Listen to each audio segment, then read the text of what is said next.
Hi everyone, it's Darlene. Welcome back for another card video. Today's card is a magic card. It is by no means the first magic card. There are plenty of videos out there.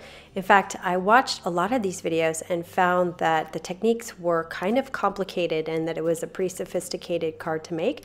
So when I made mine, I tried to simplify it as much as possible. So here is the card. I'm going to pull it from the top, and when you pull it, everything turns to color. It's a really cool technique and the card is really fun to do. I'm going to be using two different stamp sets. The first is I Love Donuts by Simon Says Stamp, and the second is called Happy and Smile. I'm just using the sentiment from that set.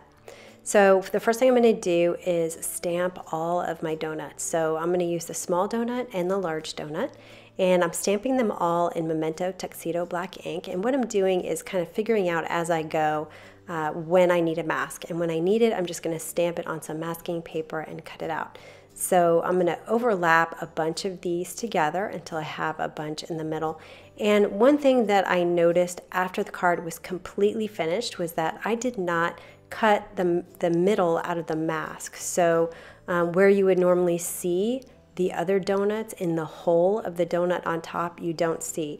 And so I actually thought about reconstructing the whole thing so that I could redo that part, but it was just too much work, so I just went with it. But anyway, if you are doing this, cutting the mask in the middle would probably be the best way to go. So I'm going to color these donuts in 3 different flavors. The first has pink icing. I'm using R85, which is a dark pink color, and I'm going to color around the outside edge and around the inside edge. And then I'm taking R83 and I'm just blending that line out just a little bit more. And then finally, when I get to my lightest color, I slowed it down here. I'm going to blend out that R83, the medium color, out just a little bit. And I'm going to do that on both sides, but I'm going to leave a tiny little bit of white space here and there in between. And that is going to serve as my light reflection on this shiny glaze icing. So you can see some spots I leave a big white area, some spots I leave a little bit, and some I don't leave at all because you don't want it to look consistent. But you can see that leaving that white area really makes a huge difference in making this look realistic. Now, after I did the first one, I thought, you know what, I'm going to go and label all of these blue, pink, and chocolate. Because I feel like if I plan it ahead of time, it comes out a lot better. So I'm just making sure that I don't have too close to each other in too many different areas. So my blues are kind of bluish green. They're called blue green. And I'm doing the same exact thing where I'm starting with my dark on the outside edge and on the inside edge. And then I'm also leaving that white reflection in the center when I'm coloring with my lightest color. So I went ahead and colored all the blues, and then now I'm moving to chocolate. I'm starting with E27, moving on to E25, and then my lightest area is going to be the E34. And you can see that with the darker colors, you get an even more realistic look. I decided to make the cake part of these donuts all the same, just all vanilla. I'm taking an E55 and just kind of randomly putting the color around and then filling it in whatever's left over with the E53. So I'm really not going for dimension, I'm just going for variation of color. Now I'm going to decorate these donuts. I didn't want to use anything that was raised up that might prevent it from going in and out of the slider. So I used my gel pen on that first one to draw some sprinkles. For the blue one, I just grabbed a bunch of my Stampin' Up! Blue markers, different colors, Pacific Point, Pool Party, and I think Soft Sky. And I just did a bunch of dots, and then I filled in whatever was left with white. And then I used the gel pen again on this other chocolate donut to just draw some dots, some sprinkles on that.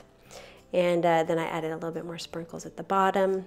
And I really liked how that blue turned out with all the different colors of blue dots, so I decided to try the same thing on the pink donut.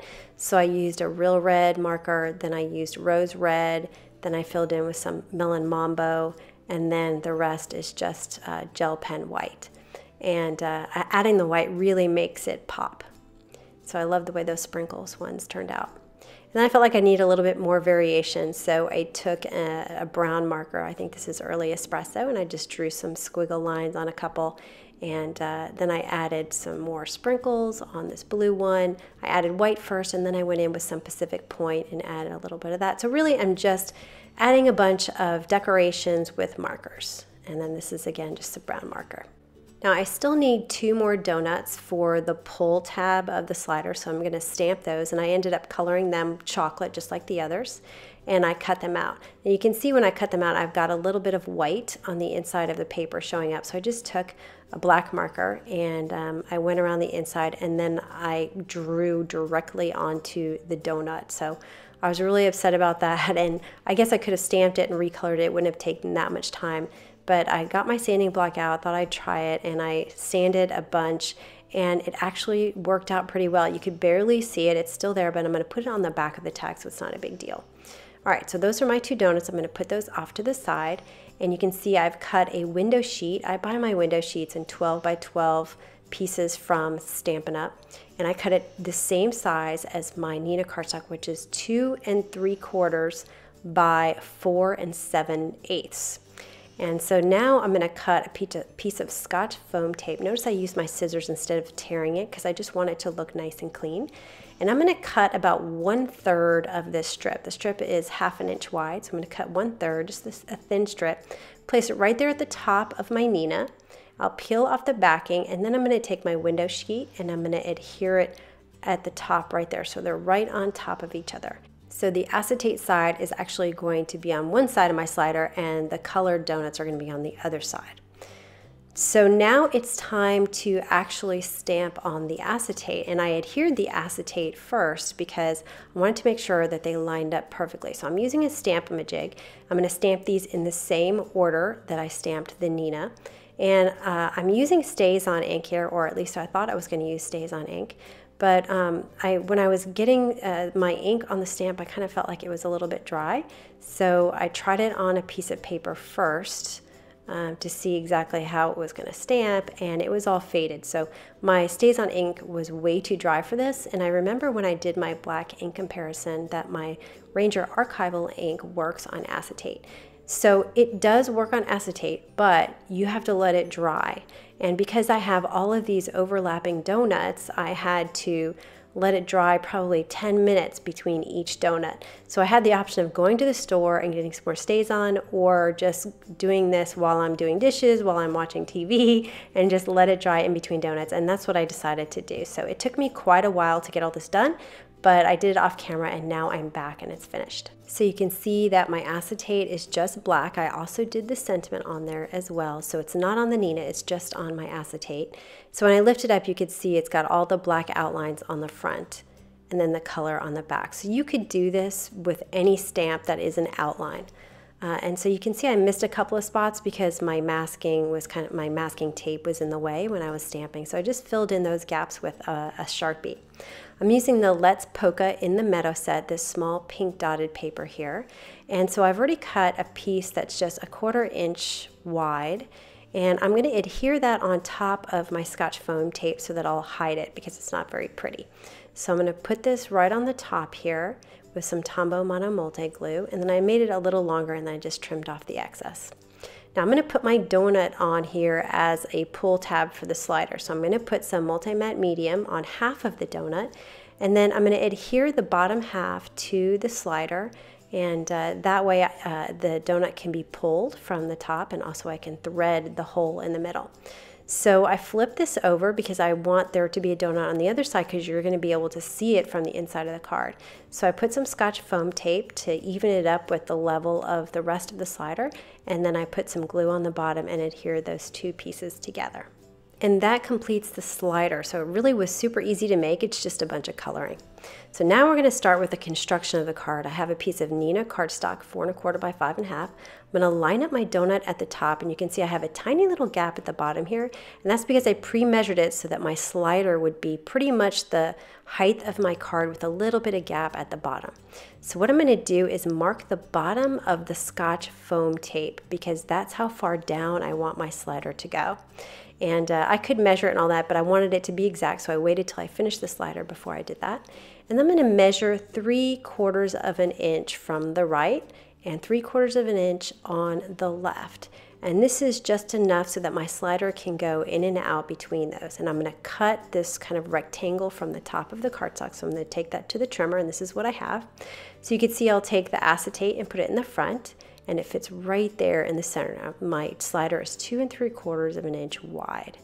And so everything so far fits together well. So the next thing I'm going to do is take a piece of Neenah folded cardstock, same size, 4 1/4 by 5 1/2, and I'm going to cut it the exact same way as the piece I just cut. So what I'm going to do, since I'm going to cut it the same way, is just put it on top. I'll just draw what I cut out with my pencil, and then I take it over to my trimmer and cut that out. So now I have two that look identical.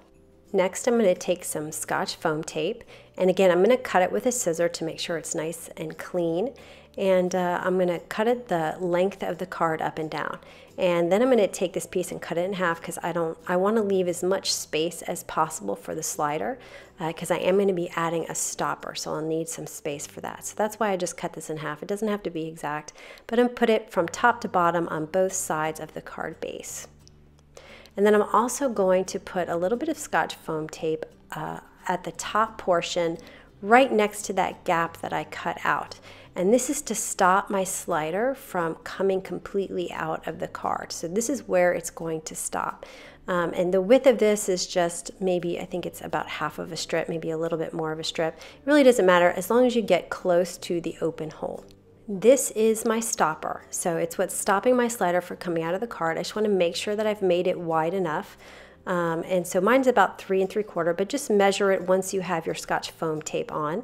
And now that I know it's not going to come out, I'm going to adhere this to the bottom back of the slider. So I'm just going to use some multi-matte medium and put that at the bottom there. And it's hanging off about 3/8 of an inch on either side, maybe 1/4 inch on either side. And so what I'm going to do now is I'm going to put this on top of that single piece of Neenah cardstock that I cut the gap out of the top of. This is basically my slider contraption. And so I'm going to adhere this to the card base. So I'm just going to make sure I even it up on the sides, and it should cover the whole card base. And then I'm going to add something on top of that. So this is kind of like I've got the back of my slider and the middle of my slider done. And now I'm going to work on something decorative for the front. And I'm going to measure it now that I have it complete. And that's what I would recommend, is that you don't necessarily have to pre-measure everything because you might have to adjust it a little bit. So it was about 3/4 of an inch on either side. And so I'm measuring this to be 7/8 on each side. That way I'm covering up part of the slider because I don't want the slider to be seen, like the edge of the slider to be seen. So I cut it out with a trimmer, and now I'm going to put some Scotch foam tape on either side of the slider contraption, if you will, and then I'll take that off and I'll put my decorative piece on top. Now I did make it a little bit wider at the bottom so that I would cover up the entire sentiment. So, you know, just kind of measure it once the card's finished so you know how much decorative piece you need. You may have noticed that I didn't put any adhesive on the bottom of this card. The reason I did that is because I wanted to maximize the space for the slider, so put as much content on the slider as possible. The final step is to add some twine to the top. You can see I'm experimenting with a few. I have the black and white. I just thought there was too much contrast there, and then I thought the white was just a little bit too plain. Then I ended up deciding to just go with the linen thread. So what I did was kind of wrap it around to have multiple layers, and then cut them all so they would all be loose pieces. And I actually think I cut it a little bit too short, but what I'm going to do is fold it in half, just kind of like I did with those Christmas tags, and then thread this loop into the donut hole, and then I'll take my pieces and put them inside the loop. And it was a little tricky because it's a little short and there's a lot of them, but I did get them in, and then I just pulled, and that'll be a nice pull tab for the person who's receiving the card, which is my daughter, who loves donuts. And that completes the card. So I think this is a pretty good simplified version. It's not too complicated to do, and it looks so cool with the window sheet, the acetate in the front, and the magic that happens. So anyway, I hope you enjoyed that, and I will see you next time. Thanks for watching.